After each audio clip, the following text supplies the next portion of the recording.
কলকারখানা তৈরি করব, যাতে করে আমরা আমাদের সকলের কর্মসংস্থান করতে পারি, কাজের সুযোগ করব।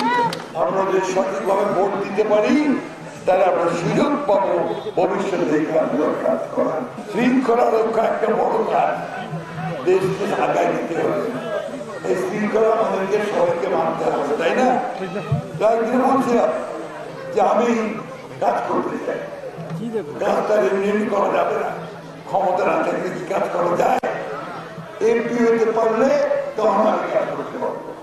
আর যদি এমপি হতে পারি, এইবার চারদিকে যা দেখতে পাচ্ছি আমরা, এই প্রেসিডেন্ট জিয়া দল, বেগম খালেদা জিয়ার দল এবার বোধহয় রাষ্ট্রের পরিচালনার দায়িত্বে আসবে। ধানের শীতে আমাদের জিতে গেল ইনশাআল্লাহ।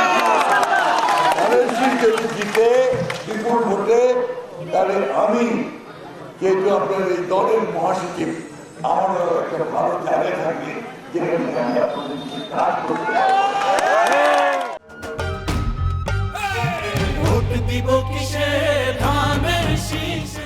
আপনাদের যে এয়ারপোর্টটা, এই এয়ারপোর্টটা এটা পড়ে আছে, এখানে তো আপনাদের কোনো কিছু হবে না। আমরা এই এয়ারপোর্টটাকে চালু করবো ইনশাআল্লাহ। আমরা ইপিজেড করবো, কলকারখানা তৈরি করবো, যাতে করে আমরা আমাদের সকলের কর্মসংস্থান করতে পারি, কাজের সুযোগ করব। আমরা ইউনিভার্সিটি তৈরি করবো একটা ইনশাআল্লাহ।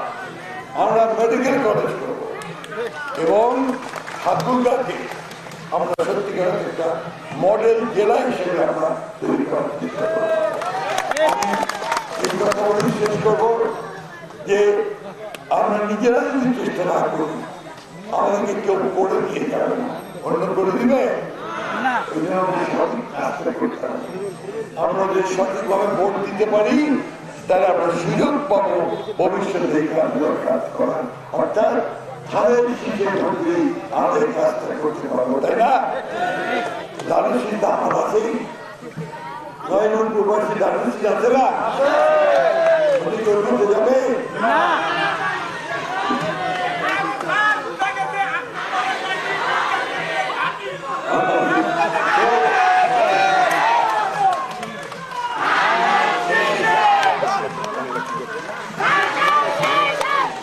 অনেক ধন্যবাদ।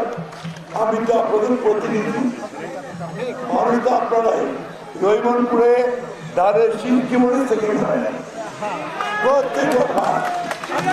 প্রত্যেক বছর আমি হারছি, রহিমনপুর হারে নাই, ঠিক না? বন্ধুরা, মায়েরা, বোনেরা, আসুন আমরা এই 12 তারিখে ফেব্রুয়ারি সবাই মিলে তাহলে এই 12 তারিখে আমরা সবাই মিলে একসাথে একজোট হয়ে সকালবেলা চলে যাবো কেন্দ্রটা, যে আমরা সেখানে ধানের শীষে একটা করে ভোট দিব ইনশাআল্লাহ। ঠিক আছে? ইনশাআল্লাহ। মার্কাকে চাই বাবা, মার্কাকে